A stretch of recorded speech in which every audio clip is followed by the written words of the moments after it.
27, 50, 77 ou 100 km avec l'édition 2024 de la Xterra. Du 24 au 26 mai, la Polynésie accueille son tout premier Ultra Trail de nuit. Et un défi de sécurité pour l'organisation VSOP XO qui n'a pas lésiné sur les moyens pour baliser le parcours. On vous emmène à Moria aux côtés des bénévoles.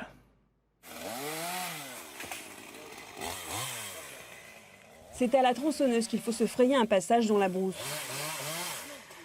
Et quand la machine pinaille, il faut encore s'arrêter et réparer. Sinon, continuer au coupe-coupe. Des contraintes qui rendent la progression difficile. Les week-ends, ils avancent. Là, on est à quelques semaines de l'événement. On est content d'avoir les bénévoles actifs et du coup, on en redemande en fait. Mais les bénévoles ne courent pas les rues. La VSOP XO doit s'appuyer sur un noyau dur d'une vingtaine de personnes pour ouvrir près de 10 km de pistes et nettoyer l'ensemble du circuit. Il y a au moins 30% de pistes que nous créons et que nous nettoyons parce que malheureusement les pistes se referment très vite et donc on est obligé de passer partout sur l'intégralité des 50 km pour vérifier qu'il n'y ait pas de bois, qu'il n'y ait pas de problème.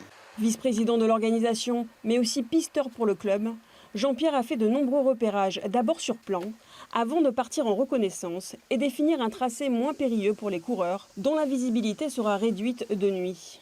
On ouvre des bretelles pour éviter de se mettre en difficulté sur des parcours vertigineux, pentus, etc. Et aussi un aspect d'accès pour que les secouristes, lors de la course, puissent effectivement être en intervention sans trop de moyens. On a éliminé tous les tronçons qui peuvent revêtir un danger. Par exemple, quand on monte sur la crête de Vaillaré, c'est un petit peu difficile. Donc là, on a créé une nouvelle piste sur 3,5 km pour éviter cette crête. Derrière les élagueurs, il faut encore passer la débroussailleuse, puis les souffleuses, pour que le chemin soit le plus visible possible. Pour la visibilité toujours, près de 80 pisteurs seront postés aux différents carrefours pour orienter les trailers. Le fléchage sera également augmenté en nombre de panneaux, des panneaux réfléchissants dans la nuit avec des frontales. On a fait des essais, ça a l'air de bien fonctionner. Et vraiment une nouveauté, je crois que ça n'existe pas sur d'autres trails, je ne crois pas, c'est que nous allons essayer de positionner tout le long des 50 km des barres lumineuses qu'on va percuter le soir et qui vont pendant 12 heures donner une lumière sur le tracé. Alors, je ne dis pas éclairer le tracé, mais on pourra aller d'une lumière à l'autre, ce qui va être un bon point de repère. Ça va être une lumière verte tout le temps. Côté parcours, les coureurs auront le choix entre la petite et la grande boucle de 50 km, à faire en une ou plusieurs fois pour les spécialistes des très grandes distances.